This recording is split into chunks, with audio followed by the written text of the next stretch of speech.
Hello there and welcome to my first video. Today I'll share with you my Gandalf the Grey commander deck. Amongst all the deck I built and all the deck I played, this is by far my favorite one.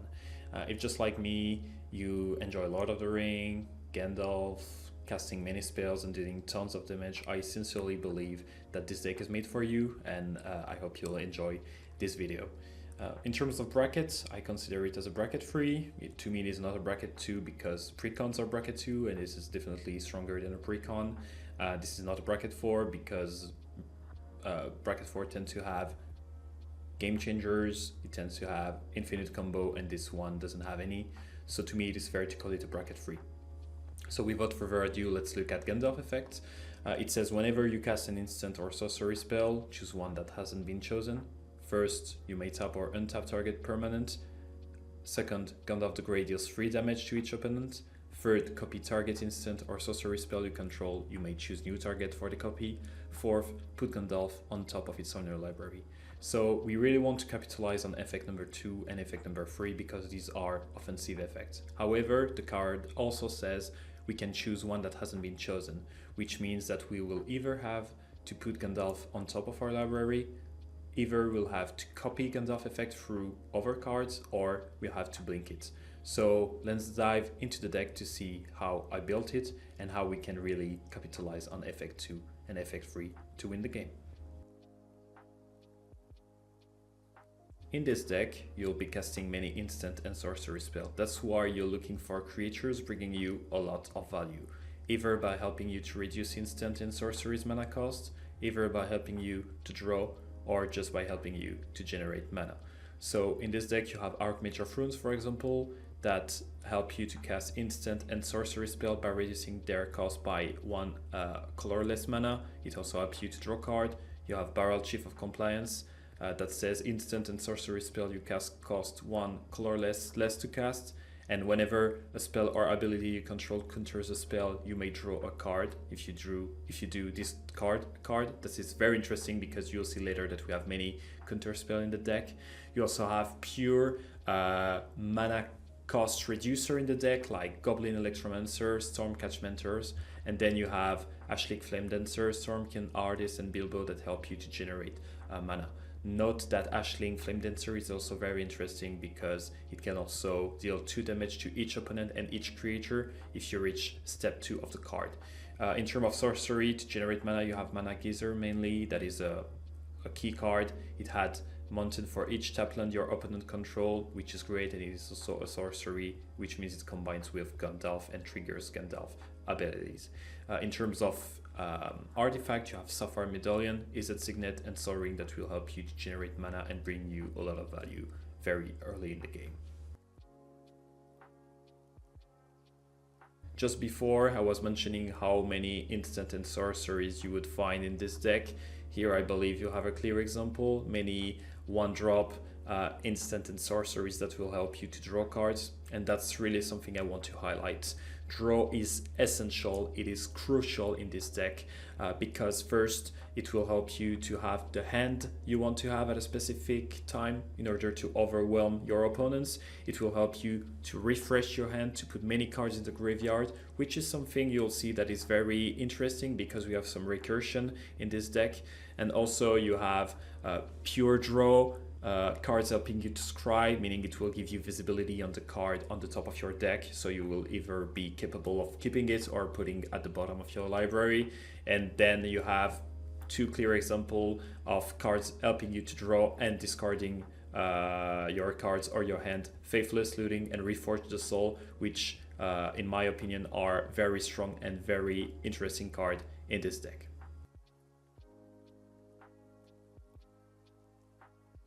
Just before, we've been talking about drawing cards.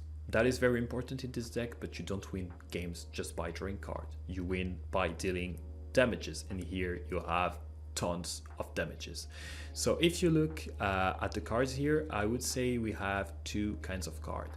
The first type of card are the slow burn cards like Coruscation Mage, Erebor Flamesmith, and Fire Inscription that help you to deal damage whenever you cast instant or sorcery spell. These could be debatable because they are not super strong cards. Still, I believe Coruscation Mage and Erebor Smith can be played early in the game, meaning that you can burn and deal damage to your opponent very early, which can be interesting. And also this represents 2 body that help you to block if someone wants to attack you. So I take that.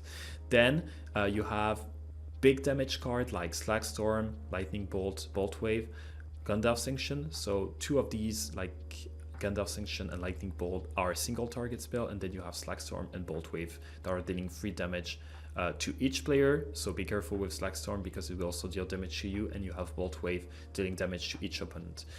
Just to give you an example of how strong this deck can be, if you look at Fiery Emancipation, it triples the damage you would deal if a Sorcerer Control would deal damage to a permanent player, you will triple that. So just look at a pure example, a concrete example. Here you have Bolt Wave. Let's say you have Fiery Emancipation on the board, you have to protect it, of course, because if someone sees that, is like, ooh, that's very dangerous, I don't want to keep that on the board. So let's say you have that on the board, so to protect it, you'll see later you have many blue spells, counter spells, that kind of stuff that will help you to protect and to have a nice setup. But just imagine you have that on the board. It's there. Then you have Gandalf also. Even if you don't have Gandalf, you cast that, it deals 9 damage to all opponents. Not bad, right? But now imagine you have Gandalf. You play that, 9 damage, then you can copy it. You copy Bolt Wave, then you can deal 18 damage, right? Now imagine you do that, and you also have Lightning Bolt. Just imagine. Then 3 damage, triple that, again, that's 9 damage. And then you can copy it again, and that's 18 damage, which means that you could probably deal 18 times 2, that's 36 damage to one player, just by using 1 enchantment, Gandalf, and 1 sorcery and 1 instant. So just imagine how strong it can be. There are many combination in this deck. That's what is super cool with this deck. You have so many ways to implement a cool setup and to deal very strong damage. And even if Fiery Emancipation isn't there, if you're at a point of the game where everybody is low in terms of health point, then you can just play that, copy it, then you can, again, with recursion, we'll discuss that later, take that spell back, so that's 3 times 2, 6. You take that again with recursion, 6 times 2, that's 12. I mean, you have so many ways with that deck to deal tons of damage, and that's why I love it, and that's why it is so strong in my view.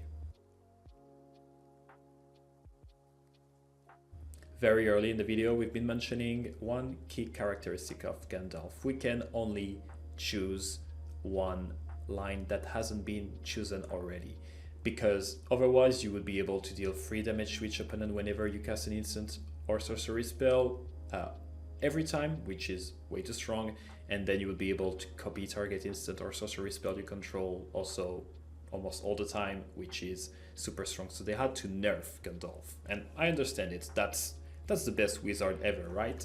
And don't talk to me about Dumbledore. I mean, Gandalf is better. So more seriously, we need to find a way to avoid these rules without having to put Gandalf on top of our library all the time, and without having to repay 5 mana to recast it and to reset that, because that's too expensive and it takes a lot of time. So here are few solutions that will help you. You have Harmonic Prodigy that help you to triggers ability of Shaman and Wizard another time. You have Spark Double that help you to enter as a copy of Gandalf, and you have Irma Part-Time Mutant, a creature that also help you to enter as a copy of Gandalf. So there aren't that many cards in the game that can enter as copy of another card or helping you to double trigger wizard spells. So I think these 3 are a very good one, and I think 3 in this deck are probably enough. Otherwise, you can capitalize on another effect. You can blink Gandalf through Conjurer Closet, Essence Flux, Meneldor Swift Savior, or Ghostly Flicker. So blink mean you will take Gandalf, you will exile it, and then it will come back on the board. So that's great, because by doing that, you won't have to put that on the top of your library wait to draw it, then pay the mana to play it again. So that's very strong because it kind of resets Gandalf. So in this deck, you could say you have 4 cards that purely help to reset Gandalf. You have 2 cards that copy it, and 1 card that only doubles the triggering of his abilities. I've been talking about cards helping you to have a nice setup and protecting you. Here they are. You have Blasphemous Act and Spiteful Banditry that are board wipe. Spiteful Banditry is also very helpful because it helps you to create treasures whenever a creature die. You have Chaos Warp that is a more targeted removal, Runaway Together and Snap. Runaway Together is very interesting because sometimes it can also help you to put Gandalf back in your hand. You have Snap that helps you to return target creature to its owner hand, but you can also untap 2 lands, which means that you can basically cast it for free, which is super valuable. And then you have a few counter spells, Archon Denial, Negate, Glorious Gale, Swan Song, and probably the most disgusting card in my deck, Mana Drain.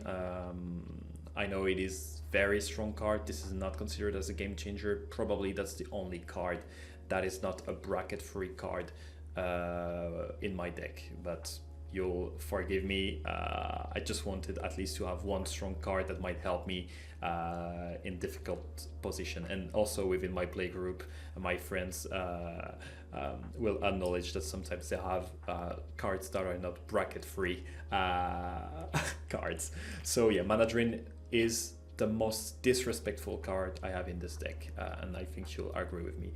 Then I also put here Rite of the Dragon Caller as a defensive card because I believe that having 5/5 red dragons, even though they have flying, can be useful for attacking, but I consider them more useful as bodies protecting me in order to have a nice setup, and then helping me to be able to directly burst the entire table through the spells we've been mentioning just before. To finish this video, let's talk about recursion. I've been mentioning before that you will be able to play instant and sorceries from your graveyard, and it's the case thanks to some of the cards you're seeing on the screen. You have Gale Waterdeep Prodigy, Snapcaster Mage, Pass in Flames. They all help you to cast cards from your graveyard. In terms of artifact, I thought that was interesting because that's a bit of flavor. You have Glamdring from Lord of the Rings saying that equipped creature has first strike and gets +1/+0 for each instant and sorcery cards in your graveyard, and we will have plenty of these. And whenever equipped creatures deal combat damage to a player, you may cast an instant or sorcery spell from your hand with mana value less than or equal to that damage without paying its mana cost, which is pretty strong, and also it's more flavor related than strength related. In terms of also flavor, if I can say so, you have the Wizard Spellbook that is very original, even though it's very expensive. I really like that card.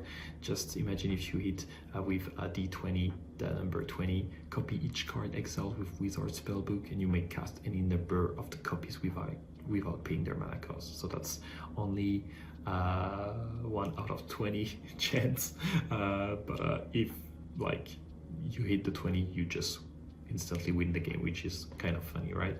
And then you have, of course, Frozen Year Storm, Arcane Bombardment, and Flare of Duplication to duplicate many instant and sorcery in order, again, to deal a lot of damages. This is my first video. I hope you enjoyed it. Please don't hesitate to tell me what you think about it, how I can improve my content, how I can make it more pleasant to watch. Don't hesitate. I'm really willing to improve. And of course, if you see areas of improvement, funny cards that respect the goal of the deck, which is being fun and being a bracket free, please leave a comment below and tell me what you would remove and what you would have within the deck. Leave a like, share, subscribe, and hope I'll see you soon for another video. Bye bye.